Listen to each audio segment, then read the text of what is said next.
So I didn't know what to do at that point. Things continued to happen. I was harassed daily on the sidewalk. I had wiretapping on my phone. I had stolen ATM cards. And so many things happened. In fact, the worst thing that happened, well, one of the worst things that happened was that I was attacked at the State of Illinois building. This woman got in line behind me when I was trying to buy some food, and she was obviously a shelter person, and slammed her fist into my head and knocked me to the ground. People just stood there and laughed. That was incredible to me. I had to end up, after I was able to get up and was a little bit dazed from it all, I was able to find a police authority, and they chased her but could not catch her. But I found out later that the shelter in the city was connected to Moody and to another church. And so that was not surprising at all that that's where that came from. It's unfortunate that I did not see her. I could have stopped something because I was actually blindsided by it and was not aware at all that she was going to strike me, or I could have prevented it. But the fact of the matter is that it did happen, and it could have killed me because she struck me in the temple very hard, and hard enough to knock me to the ground. And I'm a strong person, so that did not happen easily. Another thing that happened is that I tried to get a hold of the superintendent of police. I was not able to get through. So at that point in time, I didn't know what I could do to get some assistance. Things were so out of control, and it had spread throughout the city, and it had snowballed so far that I knew that I needed to get some help from someplace. During that time also, President Clinton was in office, and he gave, I think it was a State of the Union address, and in it he said something about the fact that there were no hate crimes in this country, and that that kind of thing does not and could not happen. Well, that was absolutely wrong. And so I responded to that because I didn't know who in the world would or could help me. So what I did was, first, I knew the chaplain of the Senate from many years ago when I worked with the pastor. And he was a very dear person, a very good pastor, a very caring man. And I let him know what had happened to me through the church and about the hate crime going on. He had no idea what he could do because he didn't have the power, and said that I needed to contact somebody who would be able to help. So I faxed a letter to President Clinton when he was in office, and I copied the letter to Mayor Daley in Chicago. I knew that Mayor Daley has been a good mayor, that he does care about the city and the people, and he did not know about what was going on. After they received the letters, I did finally get a response from the Commissioner for Public Relations. Apparently, Mayor Daley had passed on my letter about the hate crime to the then Commissioner David Morris. I received a letter of apology. He stated that I was obviously a model citizen and apologized that the city had failed to protect me, and asked who would not help me, what were the names of people who would not assist, and wanted to do what he could to try to help me at that time. However, at that point in time, it was too late because so much damage had already been done that there was really nothing that could be done. There was something else that happened, and that was related to Jim Branken. During the time that I worked at the law firm, I had problems with my bank account. I had a bank account at the same bank, which was the banking place for the firm. It was a good bank, a strong bank, and a widespread bank in Chicago.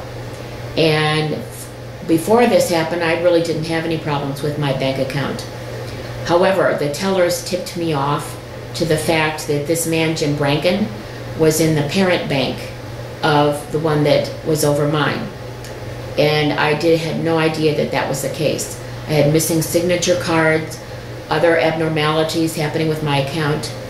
And when the head of accounting at my friend's law firm found out about this, she spoke to the head of the tellers to find out what was going on. She said that should not be happening. Something is going on. So I appreciated that they did that. And they actually cashed my checks for me just to make it easier for me to function and to be able to receive the money from my checks that I got. And it went on to continue to happen, though, and I met with the president of the bank, the assistant to the president of the bank, and he asked about this Jim Branken, and he said, well, he does have access. His bank is over yours, and asked me why he would do such a thing, and I said that he had been interested, but I did not really want to have anything to do with him as a romantic interest, and he resented that. And he said, well, based upon this and the stolen ATM cards and what's been going on with your account, you have to pull your money out of this bank, which we did that very day. And he filed a report against him, and I don't know what happened from that, except for the fact that he went to Moody and continued to go to Moody. Even though he was Catholic and from the outside, he continued to go there, and when the hate crime became active, he was involved in it as well, through my banking. There were also some Southside people he was connected to, and cooked up an elaborate scheme for them to call me on the phone and pretend like they had met me when I worked at the hospital. One pretended to be a doctor and said that he knew me, and this whole scheme was just set up to hurt me. And these people on the South Side have continued also to try to harass me in every way possible. And the fact that they were black people and there were some Hispanic people brought the other ethnic groups into this, such that today I have terrible harassment, assaults and everything from the black population, the Hispanic, and because the women's hotel was involved in women's activities, I also have been harassed by women's groups. So it's just been one thing after the other. I knew at a point in time that because my business suffered so terribly, I had a very productive, great business, not only with that law firm, but with many law firms for over 15 years. I was so busy that I had to say I needed a break and have a vacation because one firm after the other wanted me to constantly work with them. That's how good my business was. I worked day and night to build it up over 15 years. But once the hate crime started, that was the end of that. The last firm where I really was able to work for any lengthy period of time was my friend's firm. And I got to such a point with the hate crime and with all that was happening to me that I could no longer work there. And I decided at that point that I would probably be better off to try to go to a new city. I wanted to travel anyway because when my friend was dying of cancer, I really did not leave because of her situation, because her cancer was so severe and people said at many different times that she would die soon.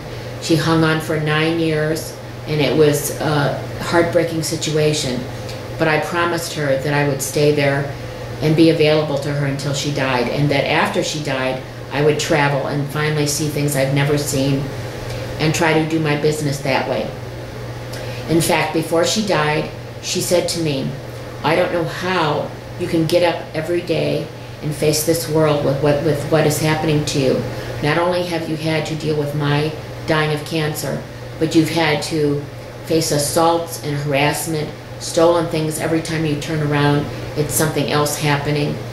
Your business has been damaged and destroyed. You cannot have the ministry you used to have as a Christian. All these things have happened to you. And she said I was her hero and that she admired my bravery. Of course, with her cancer, she was very brave too. And so the two of us stood by each other until she died. In fact, her father had been a judge for the criminal division. So I had known about law since I was a young girl. And he tried to advise me as best he could how to deal with all this.